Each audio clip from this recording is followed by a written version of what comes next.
asakwazi ukusebenza sodwa sama-South Africans lana kugcwele iy'kutini kugcwele bona bangaphandle nami nibona nje la zifika iy'kuta la zaMzansi mami ngaye emamoli manje zigcwele iy'kuta phakathi emamoli.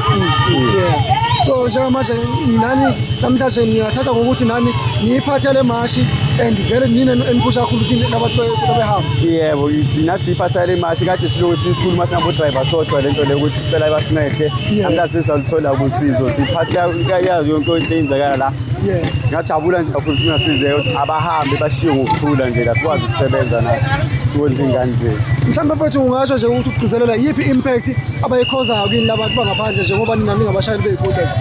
Impact abayikhozayo ukuthi kakhulu basitsho ukuthi thina siyavilapha asifune ukusebenza ukuthi sonke siyasebenza akekho ongasebenzi bona bathatha nama-15 rand kuya kude cabanga ufike eJabulani Mall uzuye eFreeze 15 rand ipetrol asi-15 rand bawuthi asimali encane kanjalo.